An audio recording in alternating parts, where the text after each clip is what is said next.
같이 한번 따라서 하실래요? 축복받는 신앙인의 세 가지. 오늘 저는 귀한 여러분과 함께 축복받는 신앙인의 세 가지, 이 제목으로 여러분과 함께 은혜를 나누겠습니다. 1892년 하늘이 맑은 어느 날에 의사로부터 당신은 1년밖에 살지 못합니다 하고 사실상의 사형 선고를 받은 미국의 거부가 있었습니다. 그의 나이는 54세입니다. 병명은 알로페시아입니다. 머리털과 눈썹이 자꾸 빠지고 소화가 되지 않아서 점점 몸이 말라져 가서 죽는 병입니다.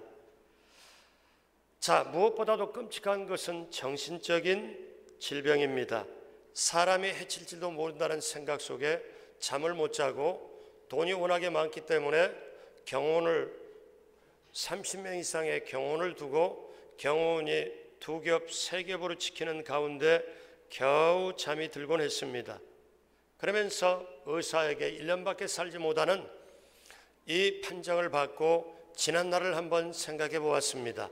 지난날에 내가 어떻게 해서 모은 돈인데, 어떻게 해서 내가 이렇게 여기까지 쌓아왔는데 이제 모든 걸 놓고 1년 만에 이제 세상을 마감하다니. 그래서 도저히 자신의 처지가 인정할 수가 없었습니다.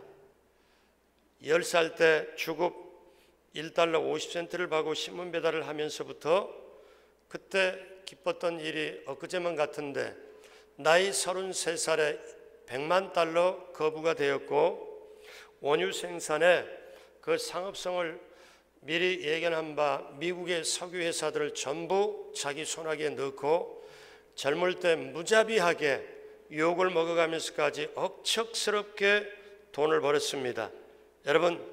여러분이 잘 아는 그 사람의 이름은 존 락펠러입니다. 이 록펠러의 이 사람이 그 당시에 미국의 가장 큰 거부였는데 1년밖에 살지 못한다는 판정을 받은 것입니다. 그래서 삶이 어디 밝아 보일 리가 없습니다. 그래서 늘 우울하고, 이제는 1년밖에 살지 못하는 판정을 받고 난 다음에 이제 근심 걱정이 눌러서 잠도 제대로 못 잡니다. 그래서 머리털이 계속 빠지고 눈썹도 빠지고, 지금까지 나는 돈을 위해서 살아왔다 이렇게 외치고, 그리고 사람들의 인정사정 없이 돈을 모았는데 이제 그 돈 다 놓고 죽겠다고 생각을 하니까 앞이 캄캄했습니다. 그러던 어느 날에 가을에 떨어지는 낙엽을 봅니다. 허무하게 뒹구는 낙엽을 보면서 저 낙엽과 나가 똑같구나. 저 낙엽이 떨어져서 이제 거름이 돼서 흙으로 돌아간다면, 내가 살아왔던 게 저 낙엽보다 못할 수도 있구나. 그렇게 악착같이 욕을 먹으면서 돈을 벌었는데 돈이 인생의 전부가 아니구나. 이거를 깨닫습니다. 그리고 이제 결단합니다. 지금까지 내가 돈을 움켜쥐고 살았다면 이제 내가 남은 1년 동안에 많은 돈을 내가 풀면서 살아야 되겠다 하고 결심을 하고, 이때부터 이웃에게 돈을 나눠주기 시작하는데 학교를 짓는 일에 돈을 대주었고, 제가 시카고에서 6년 선교사역을 했거든요.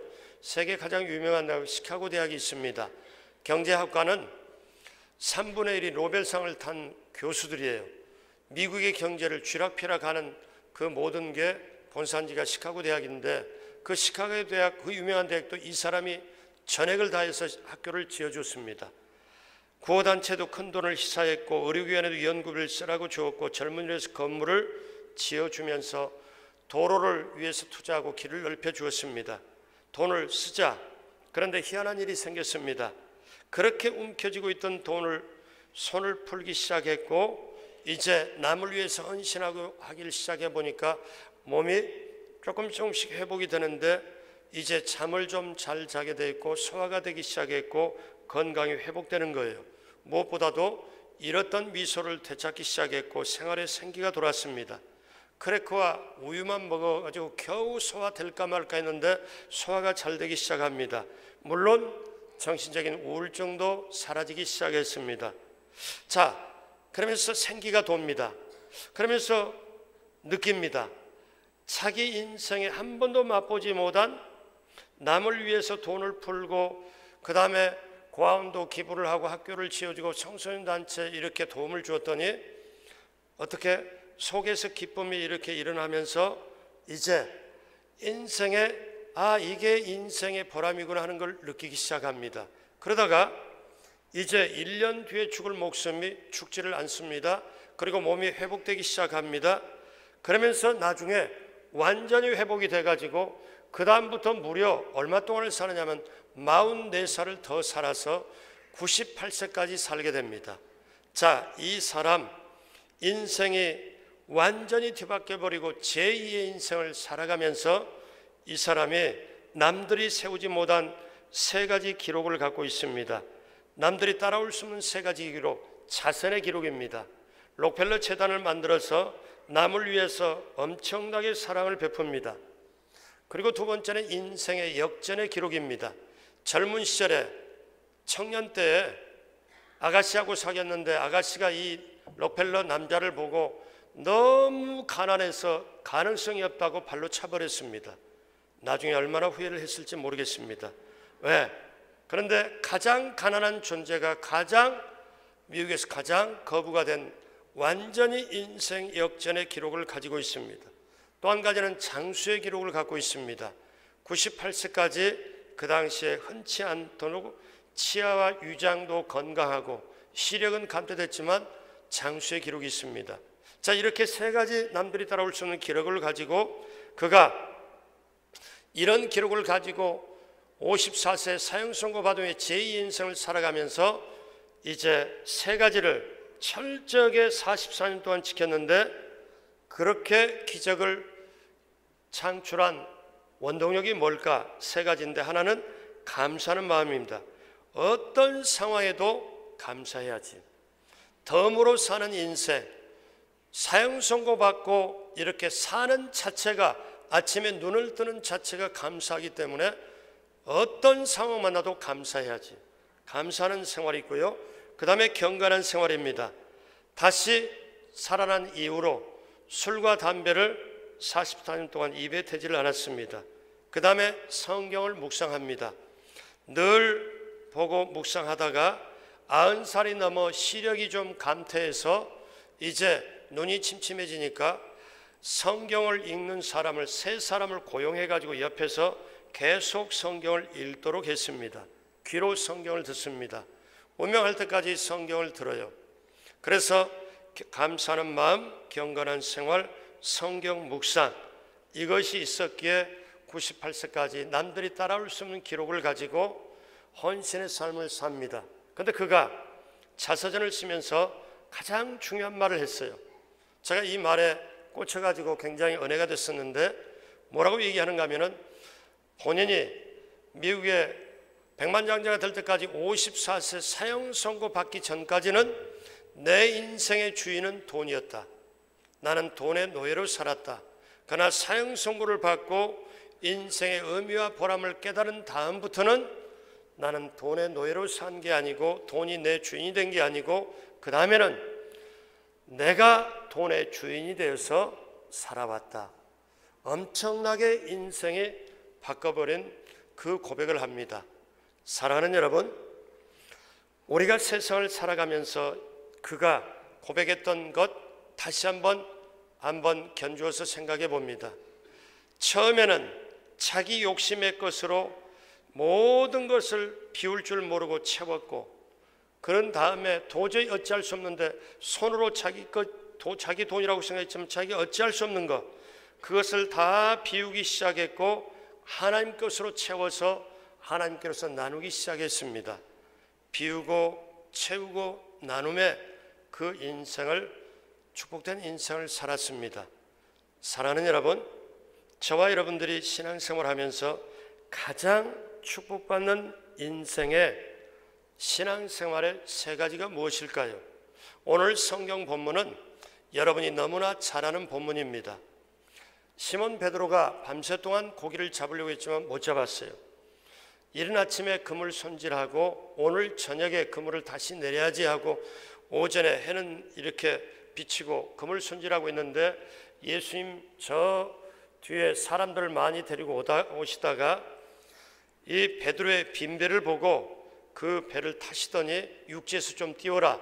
요즘으로 말하면 10m, 20m, 30m를 띄운 다음에 배 위에서 따라오는 사람들에게 말씀을 다 전하고 말씀을 마치신 다음에 자, 깊은 데로 가서 그물을 던져라 말씀을 했습니다. 베드로가 상식과 경험과 노력에는 도저히 안 맞지만 그 말씀 그대로 따라서 깊은 데로 가서 그물을 내렸더니 베드로의 인생에 엄청나게 고기를 잡습니다. 그리고 도저히 그게 감당이 안 되니까 주님 앞에 무릎을 딱 꿇었더니 주님께서 너가 지금까지는 고기를 낚는 어부가 되었지만 이제부터는 운명과 차원이 달라진 사람을 낚는 어부가 되리라. 나를 따르라. 베드로의 진정한 인생의 시작이 됩니다. 자, 보십시오. 그 베드로의 인생의 삶의 현장의 빈배에 주님 직접 찾아오셔서 그 빈배를 넘치게 채워주시고 인생을 업그레이드하고 놀라운 축복 가운데로 인도하는 그 축복을 향한 출발, 오늘 새 벽두에 어제 오늘 내일까지 나오시면서 내 인생의 2017년에 뭔가 이루어야지, 뭔가 한번 정말 하나님의 뜻을 내가 이루어야지, 그리고 승리해야지, 성공해야 되지, 마음의 꿈과 비전을 가지고 있을 겁니다. 그것을 2017년에 오늘 말씀과 더불어 펼치고 그 축복을 받고 누리고 나누게 되시길 주님의 이름으로 축복합니다. 그러면 저와 여러분들이 평생에, 이 내일까지도 듣지만 평생에 축복받는 신앙인의 세 가지가 뭘까요? 이거는 오늘만 듣고 잠깐 은혜 받았다고 흘려버릴 게 아니라 내가 이 세상에 마감하고 주님 전에 올라갈 때까지 계속 핵심적으로 붙잡아야 될 신앙인의 세 가지는 뭘까요? 오늘 베드로를 통해서 한번 보도록 합니다. 첫째로 비워야 된다는 것입니다. 비움의 영성을 갖는 것입니다. 여러분, 채우기 전에 먼저 해야 될 것이 비우는 것입니다. 오늘 베드로는 빈배입니다. 원하지는 않았지만 빈배예요. 여러분, 빈배는 참으로 고통스럽습니다. 왜냐하면 빈배는 때로는 건강이 부족해서 빈배가 올 수가 있고, 물질이 부족해서 빈배가 올 수가 있고, 뭔가 우리 자녀에게 지식이 부족해서 원하는 학교 들어가지 못해서 우리 자녀 앞길에 빈배가 올 수가 있고, 정신적으로 우울증이 오거나 정신적으로 힘들어서 빈배가 올 수가 있고, 내 인생에 뭔가 채우고 싶은데, 뭔가 가득 채우고 싶은데 원치 않게 빈배가 올 수 있습니다. 그러나 여러분 기억하십시오. 제가 이 본문을 이렇게 보면서 만약에 베드로 배가 어쩡쩡하게 고기를 어느 정도만 조금 잡아가지고 배에 딱 펼쳐놨으면 이거는 상품 값어치도 없고 힘들수록 그렇게 됐을 때 팔 수도 없고 이럴 수도 했다면은, 만약에 그때 예수님이 배 타려고 이렇게 하셨다면은 베드로가 이렇게 말했을지도 몰라요. 아니 보십시오, 여기 선생님 보십시오. 제가 밤새도록 수고하고 했었는데 고기를 얼마 잡지 못했는데 지금 이거 어떻게 하지를 못하겠습니다. 상품 가치도 별로 없고 다른 배나 알아보십시오. 지금 제가 형편이 말이 아닙니다. 지금 저 아주 마음이 안 좋습니다. 열받았습니다. 이렇게 말할 수도 있잖아요. 여러분, 우리의 인생에 살면서 빈배가 왔을 때 고통스럽고 힘들지만 역설적인 축복이 있습니다. 빈배이기 때문에, 빈배이어서 힘들고 어렵기 때문에 그 빈배 때문에 내가 주님께 더 붙잡을 수 있다면, 주님께 더 나올 수 있다면 정말 그 빈배가 나를 축복으로 인도하여 주실 줄로 믿습니다.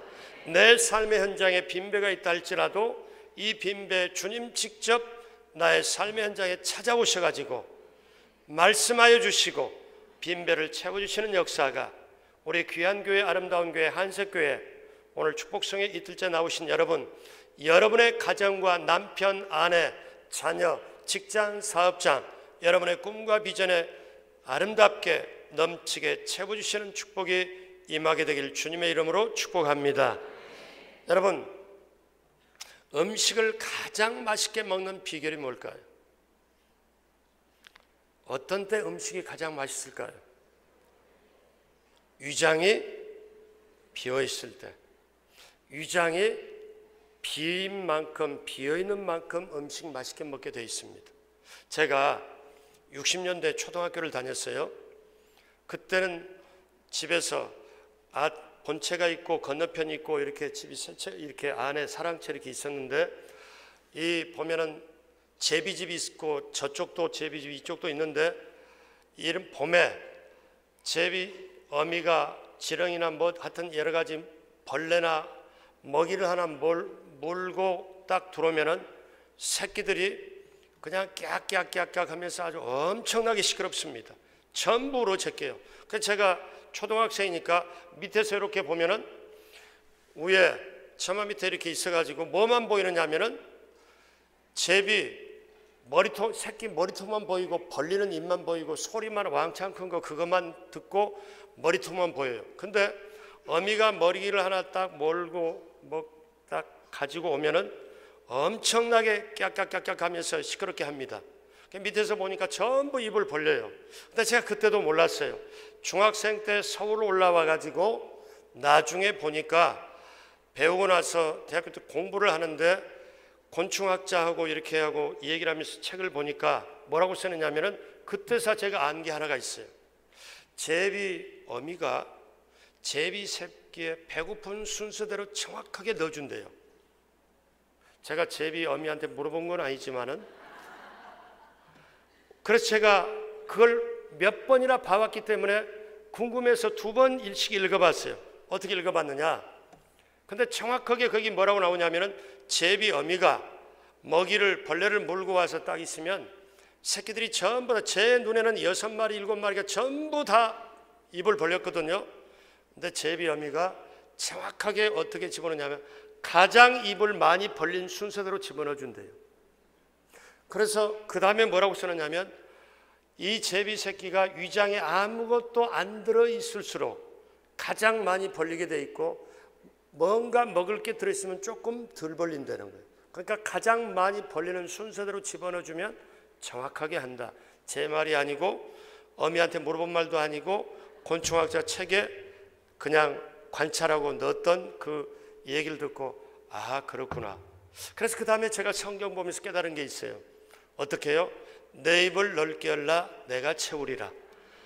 입을 넓게 여는, 기도의 입을 넓게 여는 것, 찬양의 입을 넓게 여는 건 내가 할 일이지만 채우는 건 하나님이 해주시는 것. 너는 내게 부르짖으라. 부르짖는 건 내가 할 일이고 우리에게 응답해 주시고 크고 비밀한 일을 보여주신 건 하나님이 하실 일. 그렇기 때문에 여러분, 우리가 첫 번째, 우리가 영성이나 행함의 첫 번째 단계가 비움의 영성, 비워야 되는 거예요. 비워야 채울 수 있다는 거예요. 그런데 사람은 스스로 비우기가 쉽지 않습니다. 그래서 하나님은 사람을 택한 다음에 반드시 광야 학교로 입학을 시킵니다. 여러분, 이스라엘 백성이 어떻게 애굽에서 나와가지고 이제 홍해를 완전히 하나님의 은혜로 건너갑니다. 이스라엘 백성이 홍해 건널 때 한 건 아무것도 없습니다. 하나님, 너희들은 가만히 있어서 하나님의 역사하심을 보아라. 그 이스라엘 백성은 가만히 있어서 본 겁니다. 모세가 하나님 시킨 대로 지팡이를, 홍해가 이쪽에서 이쪽으로 흘러가는데 그 지팡이로 가운데를 딱 가리킵니다.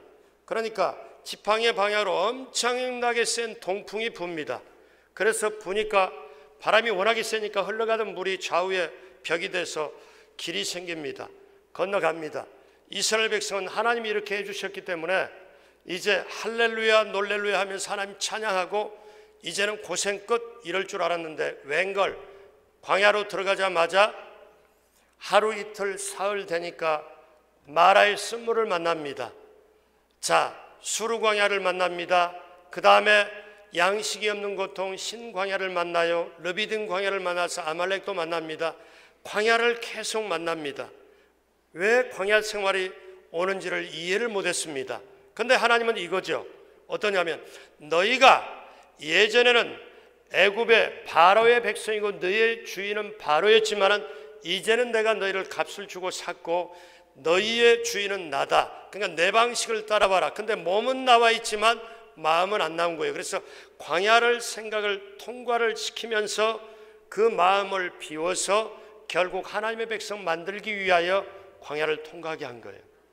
사람은 스스로 절대 비우지를 못해요. 제가 예전에 어느 집사님 생각이 나요.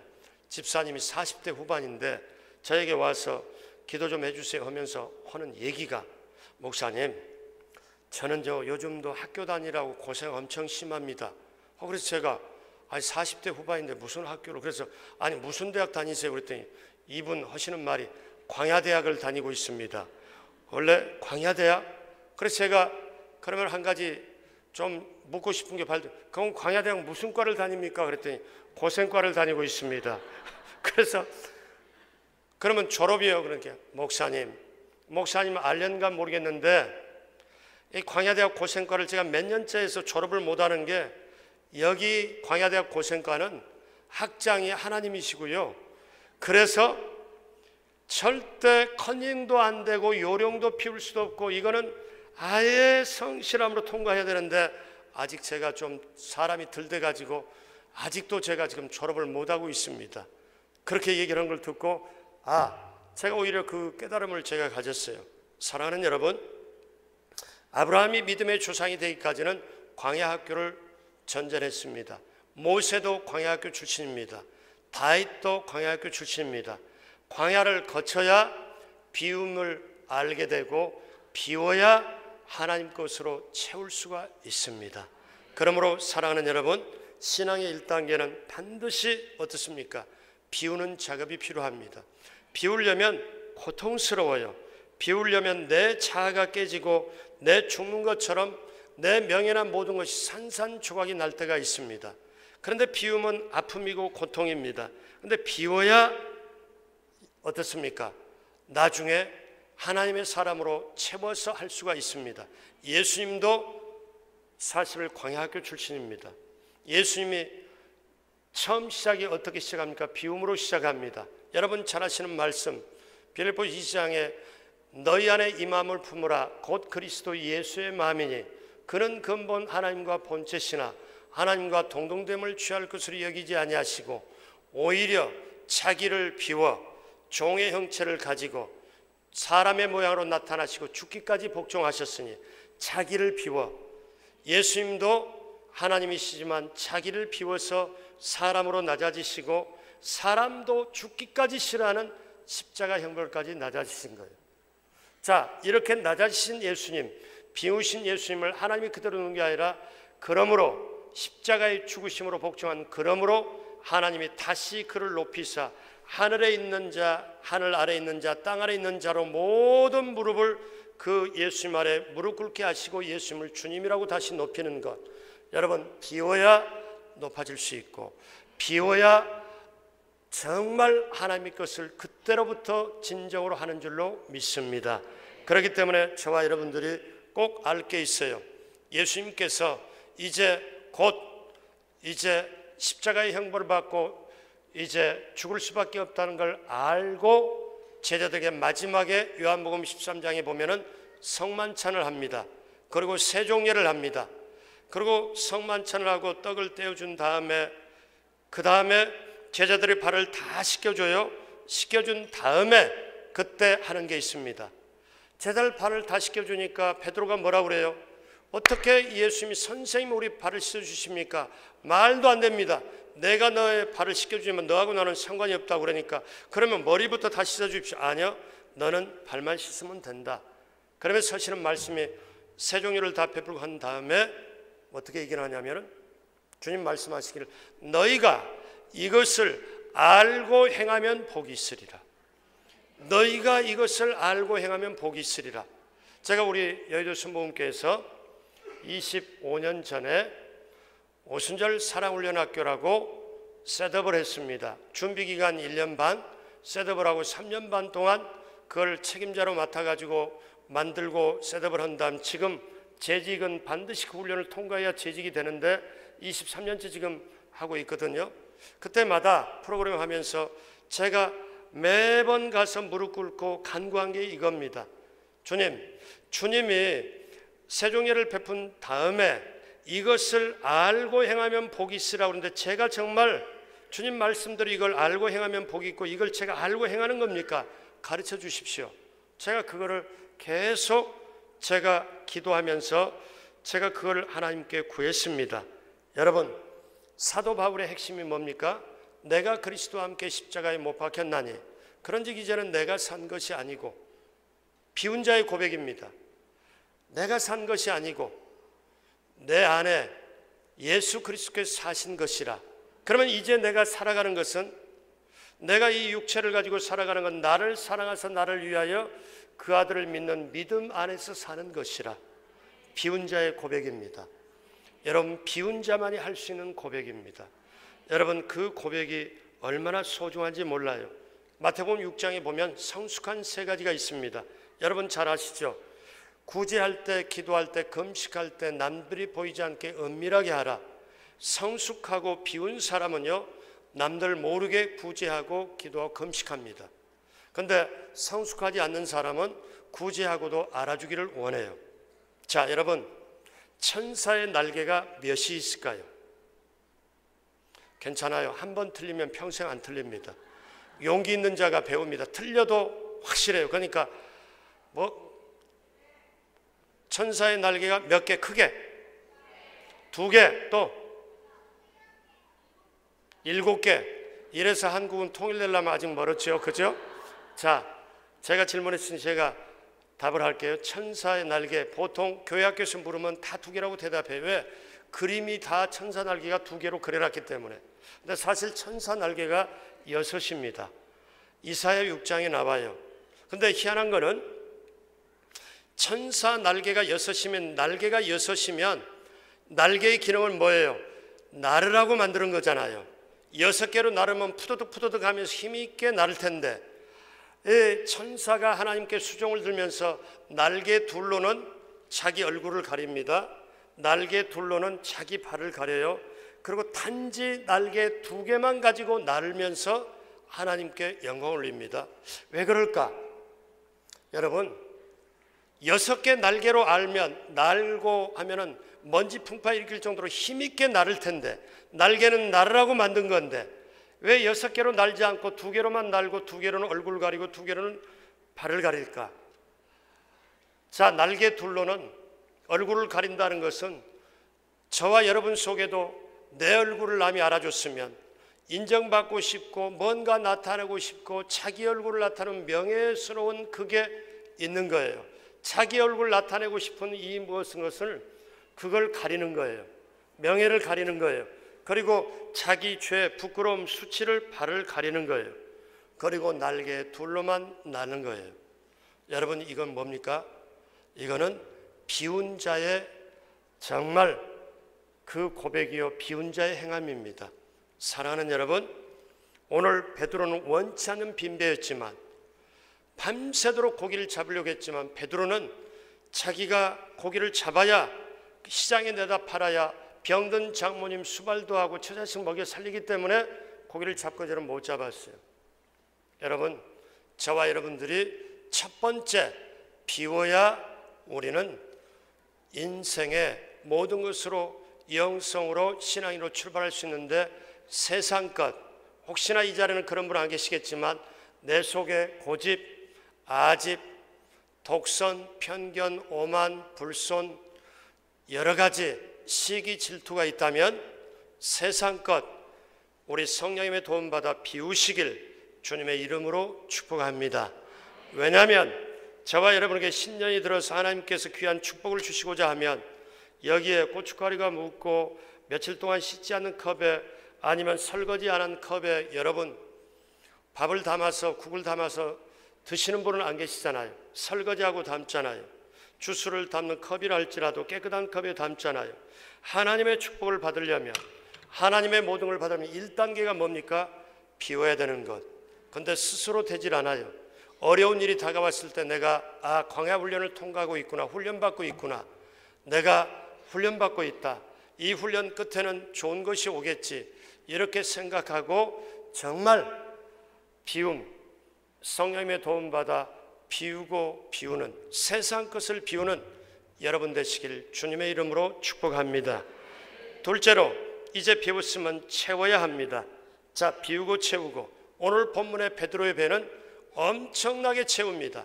본인의 배까지뿐만 아니라 고기가 너무 많이 잡히니까 그물이 찢어지고 고기가 새어나가니까, 아까운 고기가 새어나가니까 옆에 있는 배까지 불러가지고 2배 잠길 수 있을 정도로 채웁니다. 여러분, 채움은 축복입니다. 이 채워야 된다는 것 엄청나게 귀한 축복입니다.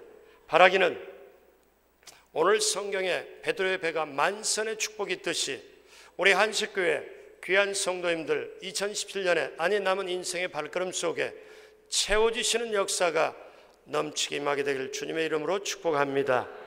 무엇으로 채울까요? 4가지로. 첫 번째는 말씀으로 채우시길 주님의 이름으로 축복합니다.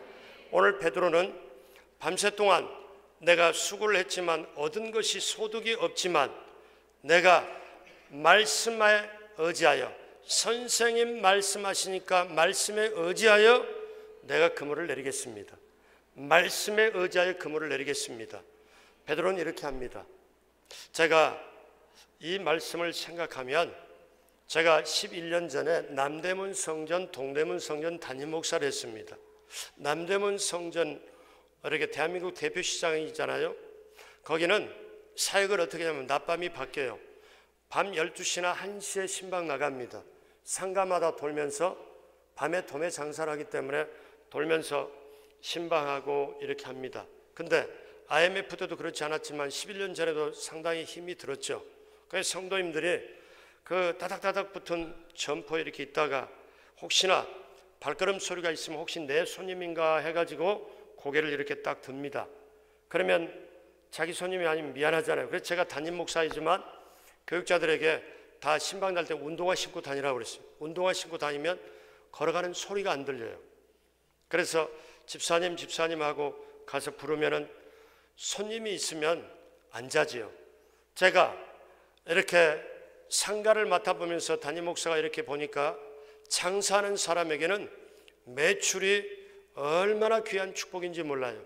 매상이 있고 매출이 있으면 그때가 천국이에요. 매상이 없으면 천국 반대쪽이에요. 여러분, 목사가 성도 눈치 많이 볼까요?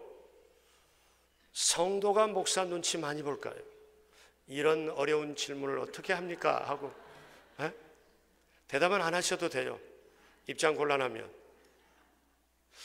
그렇다고 제가 이렇게 물을 수는 없잖아요. 올해 담임 목사님 여러분 눈치를 많이 봅니까? 여러분이 담임 목사님 눈치를 보니까 이렇게 단도직입적으로 이 어려운 질문을 하면 다음에 다시 안 부를지도 모르잖아요. 제가 그런 질문을 그렇게 하는 게 아니에요. 근데 제가 실제로 느낌입니다.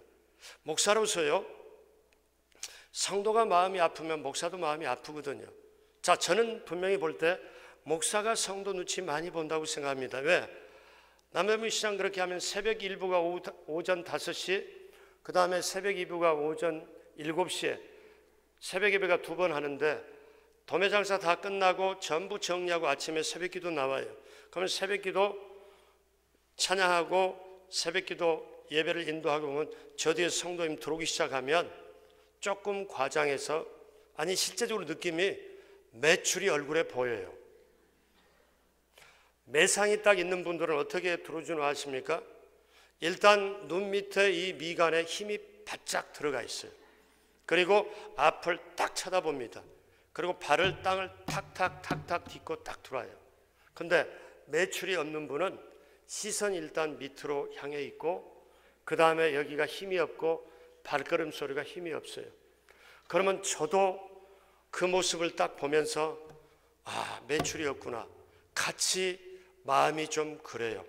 그런데 저분이 활발하게 딱 들어오면 다른 사람 왔나 하고 뭐 이렇게 딱 힘있게 따로 들어오면 저분은 매상이 좀 있었네 하고, 그렇게 제가 그걸 보면서 느껴지면서 이 본문에 베드로가 얼마나 힘들었을까. 밤이 새도록, 남대문식으로 얘기하면 철야 장사를 했는데 매출이 없고 소득이 없었잖아요. 얼마나 힘들었을까. 이 삶의 현장에 주님 찾아가셔서 베드로를 치유하고 그 베드로를 안아주면서 실제적으로 인도하실 때 깊은 데로 가서 그물을 던져라. 사랑하는 여러분, 우리가 이 본문을 보면서 이걸 알 필요가 있습니다. 베드로가 밤새 그물질을 했던 것은 얕은 곳이었어요. 여러분, 사람이 수고를 했지만 소득이 없는 얕은 곳이 있습니다. 인간의 수고는 엄청 많았지만 소득이 없는 얕은 곳이 있어요. 그러나 하나님이 예비한 풍성함이 있는 깊은 곳이 있어요. 풍성함이 있는 하나님이 예비한 세계, 하나님이 준비한 축복의 세계가 깊은 곳인데, 문제는 그 깊은 곳을 우리 힘으로 갈 수가 없고, 오늘 성경 말씀처럼 말씀 따라서 가는 줄로 믿습니다. 말씀의 인도함 받으면 하나님의 예비한 풍성한 곳으로 가는 줄로 믿습니다. 그래서 담임 목사님 말씀 선포할 때 아멘 아멘 하고 받아서 저 말씀은 내 것이라고 분명히 확실하게 가지면 여러분 정말 그것이 너무나 귀한 거예요. 여러분 무엇으로 채웁니까? 말씀으로 채우면, 우리 옛날 속담에 고기를 먹어본 사람이 먹는다. 말씀이 아예 속에 없는 사람은요, 말씀을 안 먹어도 말씀에 배가 고픈 줄을 몰라요. 근데 말씀이 들어있는 사람은 조금만 말씀을 안 먹어도 말씀의 배고픔을 느낍니다. 여러분, 성도의 가장 귀한 축복이 뭔 줄 아십니까? 같이 한번 따라서 합니다. 하나님의 말씀이 하나님의 말씀으로 들려지는 것이 성도의 귀한 축복이다. 아멘. 그러니까 하나님의 말씀이 하나님의 말씀으로 들려지는 게 정말 귀한 축복이에요. 그러면 열매 맺게 돼 있습니다. 목사가 바라기는 성도님들이 오고, 저도 여의도 순복음교회 금요일날 성령대망에 제가 맡아서 하거든요. 6,000명 7,000명 옵니다. 대성전 3층 조금 남쪽 거의 다 차니까 매 주마다 이 책임감을 어떻게 감당할까, 그러면서 기도하고 준비하고 이렇게 하다 보면은 하나님의 은혜로 하는 거죠. 하나님의 은혜로. 그럴 때 하나님의 말씀이 성도에게 들려지게 해달라. 그럼 목사가 원하는 거는 성도님이 닿으면 길가밭도 돌밭도 가시나무밭도 아니고 옥토가 되길 원한다. 옥토가 되면 씨앗은 네 군데 밭에 떨어지지만 열매 맺는 건 옥토가 되기 때문에. 근데 옥토가 되려면 조건이 있어요, 여러분. 어떠냐? 길가밭도 가만히 있으면 돼요. 사람이 가다가 그냥 밟으면 돼요. 그런데 여러분, 돌밭도 가만 놔둬도 돼요. 옥토는요, 가만히 놔두면 안 되는데, 여러분 농사를 지어보셨나요? 저는 60년대 아까 초등학교 있지만 농사 지어봤습니다. 초등학생 때. 그런데 옥토가 되려면요, 흙의 입장에서 생각해 보세요. 흙이 뽀개지고 갈라지고 뒤집어 엎어지면 돼요. 쟁기로 흙을 갈라서 엎어요. 고갱이로 찍어요. 삽으로 파서 뒤집어 엎어요. 흙의 입장에서는 굉장히 아프고 고통인 거예요. 왜? 쪼개져, 깨져, 뒤집어져, 파져, 엎으죠. 그런데 그래야 옥토가 돼서 씨앗이 떨어지면 열매 맺어요. 말씀으로, 정말 우리 말씀을 귀경할 때 여러분 옥토가 되어 열매 맺을 줄로 믿습니다. 말씀이 채워지면 주의 말씀은 내 발의 등이요 내 길의 빛이라. 말씀이 있으면 세상의 어떤 것보다도 지혜롭고 노인보다도 더 낫고 스승보다도 나은 그 비결이 말씀이 있을 때, 그러므로 여러분 말씀으로 채우시길 주님의 이름으로 축복합니다. 그 다음에 기도로 채웁니다. 이거는 너무나 잘 아는 말씀이니까 기도로 채우시길 주님의 이름으로 축복합니다. 세 번째, 성령으로 채워야 됩니다. 성령으로 채우시길 주님의 이름으로 축복합니다. 네 번째는 여러분 사랑으로 채웁니다. 그래서 우리가 첫 번째 크게 비우고 두 번째는 채워야 되는데, 말씀으로, 성령으로, 기도로, 사랑으로 채우시길 주님의 이름으로 축복합니다. 그러면 비우고 채우고 그 다음에 큰 세 번째 마지막으로 이제는 나눠야 됩니다. 여러분, 사람이 나눔의 진정한 목적이 있는데 제가 한번 묻겠습니다. 어떤 거냐면, 여러분 돈을 버는 게 중요할까요? 번 돈을 잘 굴리는 게 중요할까요? 잘 굴려서 그 다음에 잘 쓰는 게 중요할까요? 예, 여러분은 참 믿음대로 생긴 대로 대답을 다 하셔요. 그죠? 근데 어떤 분이 이런 질문 받으면 이럴 수 있을 거예요. 돈이 하도 없는 분은 뒷생각을 하고 나는 돈만 좀 많이 좀 벌어봤으면 좋겠습니다. 이렇게 할 수도 있어요. 그럼 다시 우리 수준에 맞게 질문 하나 드릴게요. 은혜를 받는 게 중요해요? 받은 은혜를 잘 유지시키는 게 중요해요? 유지시킨 은혜를 잘 나눠주는 게 중요해요? 예, 세 가지가 다 중요하지만 나누기 위해서 채워야 되고 채우기 위해서 비워야 돼요. 이 영적 원리가 우리가 확실하게 가지고 있으면 은혜를 유지할 수 있고 은혜를 나눠줄 수 있습니다. 여러분, 오늘 성경에 누가복음 5장에 예수님 베드로가 처음 만날 때 처음 뭐라고 그래요? 선생님이라고 얘기를 합니다. 선생님, 밤이 맞도록 수고했지만 잡은 것이 없지만은 선생님 말씀 아닌가 말씀 의자에 그물을 내리겠습니다. 그물을 내렸습니다. 엄청나게 잡았습니다. 그런데 이 앞에 분이 보통이 아니에요. 그래서 그분 앞에 무릎을 딱 꿇고 그 다음에 선생님이라고 안 합니다. 주여! 선생님이 주여로 바뀝니다. 주여, 제가 죄인입니다. 저를 떠나십시오. 여러분 한번 생각해 봐요. 이 자리에 예수님이 탁 여러분 안에 나타났으면 여러분의 반응이 어떨까요? 할렐루야, 놀렐루야, 그냥 바로 오 마이 갓, 오 마이 로드, 주님 내가 기다렸으면 이렇게 반응할까요? 하나님을 바로 만나면, 예수님을 바로 만나면 진정한 반응이 주여, 나는 죄인입니다. 나를 떠나십시오. 그 반응이 죄인의 반응일 수밖에 없고 여러분 주님 앞에 반응일 수밖에 없습니다. 사랑하는 여러분, 그때 비로소 베드로는 자기를 본 거예요. 자기 속을 본 거예요. 이제까지는 남하고 경쟁하고 살았고 남을 위시해 살았고 내 얼굴도 명예도 살았고 이렇게 살았지만 주님을 만나고 보니까, 예수님 만나고 보니까 선생님 했던 그게 아니라 주여, 나의 주인이시여 이렇게 바뀝니다. 그때 예수님께서 뭐라고 말씀합니까?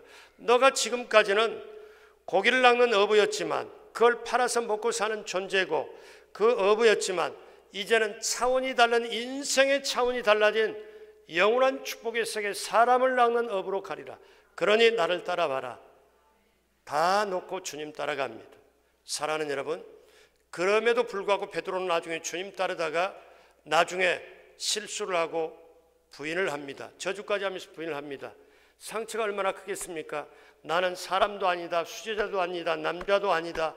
죄책감과 자기 찔림을 가지고 살아가는 그에게 부활하신 주님이 요한복음 21장에 다시 옛 생활로 되돌아버린 제자들에게 나타나서 배 오른편에 그물을 던져놨을 때 153마리 잡히게 됩니다. 그때 베드로가 다시 저분은 주님이시다 알게 됩니다. 그래서 그 다음에 뭐라고 그래요? 예수님께서 말씀합니다. 예루살렘을 떠나지 말고 아버지의 약속한 것을 기다리라. 이 베드로와 더불어서 제자들이 예루살렘 떠나지 않고 아버지의 약속을 갖고 간절히 10일 동안 기도합니다. 그랬더니 성령 받습니다. 성령 받고 나서 보니까 예수님의 말씀이 이제 어떻게 돼요? 깨어나고 예수님의 말씀이 자기 영혼 속에 살아나기 시작합니다. 사도행전 2장에 성령 받습니다. 그리고 사도행전 3장에 넘어가자마자 사도행전의 첫 번째 기적이 나타나는데, 태어나면서부터 하반신이 꼬여가지고 한 번도 일어서지 못한 40세 남자, 태어나면서부터 불구가 된 남자를 베드로가 어떻게 합니까? 요한과 더불어서 들어갑니다. 요한과 더불어서 들어가요. 뭐라고 들어가요? 성전에 기도하러 들어가다가 어떻게 그 거지 보고 우리를 보라 합니다. 그랬더니 거지가 딱 쳐다봅니다. 이런 마음으로, 지금 개역개정에는 그렇게 하지만 예전 성경에는 무엇을 얻을까 주목하여 바라보거늘, 그러니까 거지 심정에는 이렇게 말했을지도 몰라요. 제가 성경 본문 보니까 간절하고 애절한 심령으로 두 분, 다른 분들은 외쳐도 그냥 지나가는데 두 분은 저에게 관심 있어 우리를 쳐다보라고 하니까 저 좀 한 푼 좀 주세요. 제가 배가 고팠습니다. 먹을 것을 한 끼도 못 먹었습니다. 제발 저에게 돈 좀 주세요. 돈 좀 주세요 하고 간절한 눈빛으로 열망해서 바라보았을 겁니다.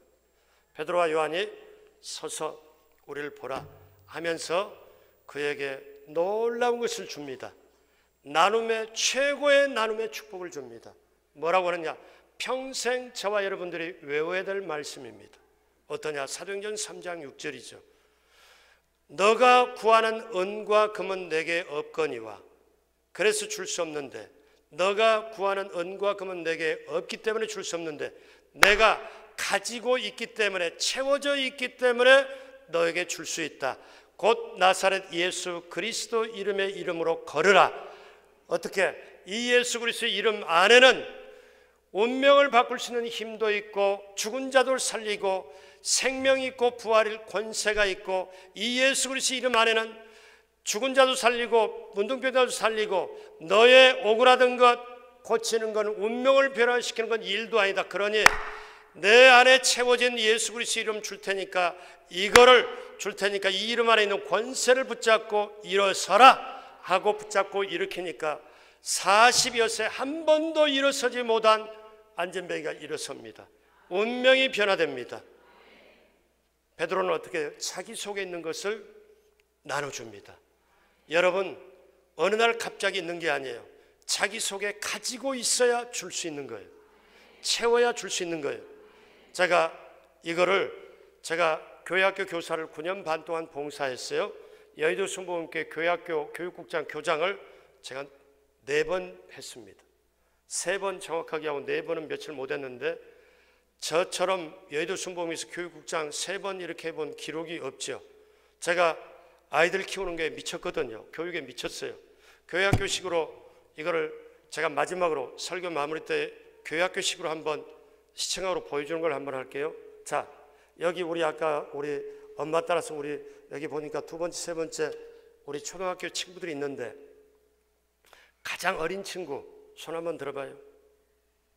거기 그 중에서 가장 어린 친구 선생님 계시나요? 가장 어린 친구 네, 나오세요. 네, 나와요.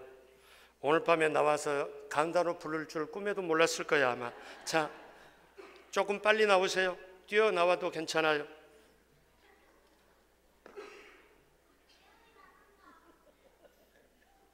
예. 이쪽으로 오세요.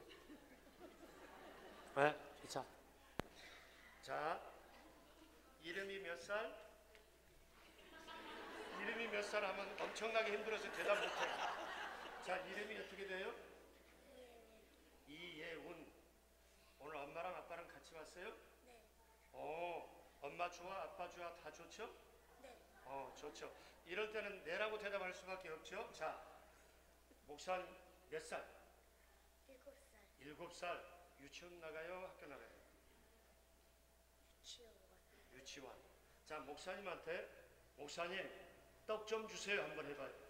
목사님 떡 좀 주세요. 예, 근데 간절함이 전혀 없네. 한 번만 더 목사님 떡 좀 주세요. 목사님 떡 좀 주세요. 내가 떡이 없으니까 줄 수가 없네. 제가 떡을 줄 수 있을까요? 없을까요? 왜 없을까요? 없어서. 그럼 목사님 이번에 목사님 저 돈 좀 주세요 해봐요. 목사님 돈 좀 주세요. 돈 목사님이 줄 것 같아요? 안 줄 것 같아요?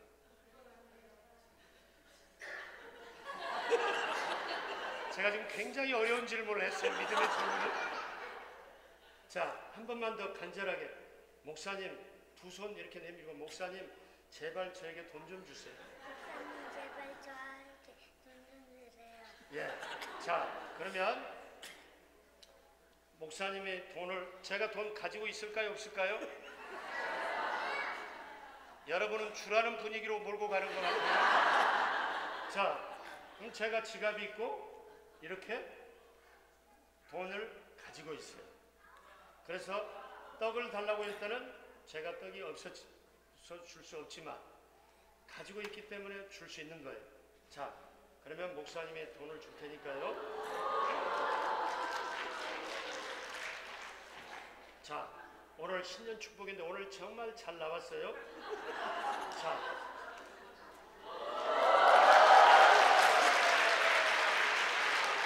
고맙습니다. 인사를 하고. 자, 이제 들어가세요.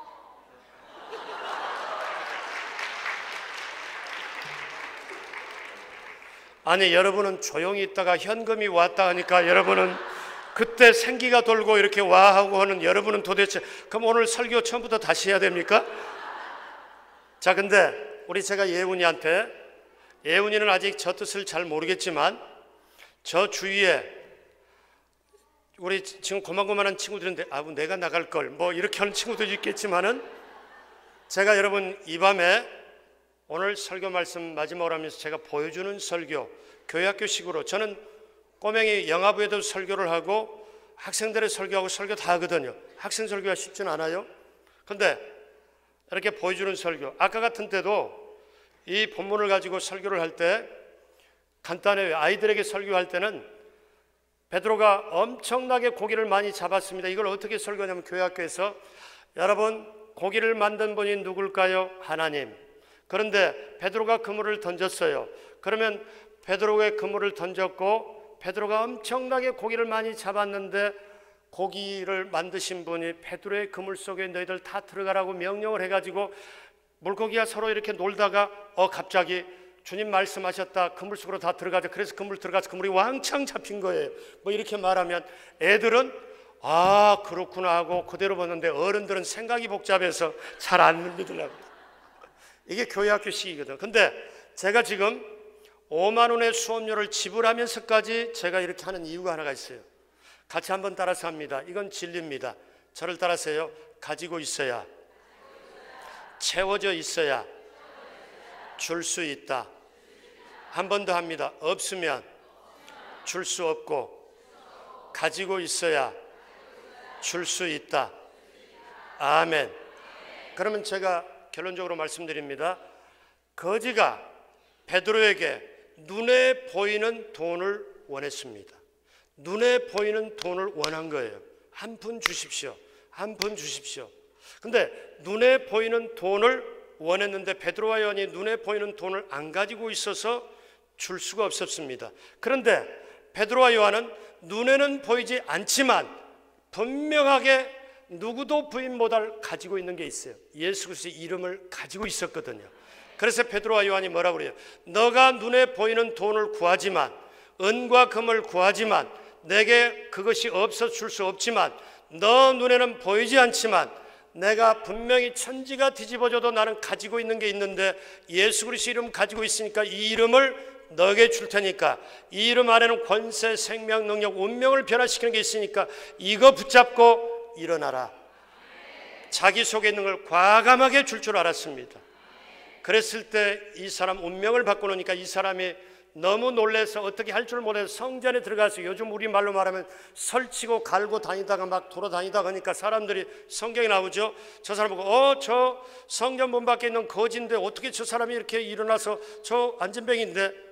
그러다가 다시 와서 베드로와 요한 앞에 무릎을 꿇고 자 저를 고쳤으니 이렇게 하니까 베드로가 아니 내가 고친 게 아니다. 성경에 분명히 말합니다. 예수 그리스도 그 이름이 너를 고쳤다. 예수 그리스도 이름이 그 이름을 고쳤다. 사랑하는 여러분, 우리가 이 이름을 주려면, 생명을 나눠주려면 최고의 인생의 보람이고 최고의 값어치인데, 이걸 나누려면 그냥 되어지는 게 아니라 세상 것을 비워야 되고 하나님의 것, 말씀, 기도, 성령, 사랑으로 채워야 되고, 그 하나님의 것을 채웠으면 이제는 예수 그리스도의 이름과 더불어 나눠줄 줄 알아야 그때 성령께서 함께 하시고 도와주실 줄로 믿습니다. 여러분, 인생의 가장 귀한 축복받은 신앙인의 세 가지, 저도 이 인생에 제가 세 가지가 제 속에 있는 목표거든요. 제가 하는 방법이거든요. 같이 따라서 합니다. 비우고, 채우고, 나누자. 아멘. 이 비움의 영성, 채움의 영성, 나눔의 영성, 나누기 위해 채워야 되고 채우기 위해 비워야 되고, 이 세 가지 분명히 붙잡으면 이것을 오죽해서, 여러분 목사가 설교하면서 현금 꺼내가지고 줘가면서 해본 적, 보신 적 있어요? 수업료까지 지금 지불해가면서까지 지금 이렇게 해가는 이유가 저 강사가 뭘 할까? 가지고 있어야 줄 수 있다는 걸 철저하게 눈으로 보여주는 것. 여러분, 이 축복이 한색교회 귀한 성도님들 모두에게 넘치게 임하고 하나님이 예비하신 축복을 받고 누리고 나누는 놀라운 역사가 2017년 새해 여러분의 가정과 직장과 사업장, 자녀, 기도 제목에 넘치게 임하고 지역구역마다 부흥이 임하고 2011년에 놀라운 승리와 축복이 임하게 되길 주님의 이름으로 축복합니다.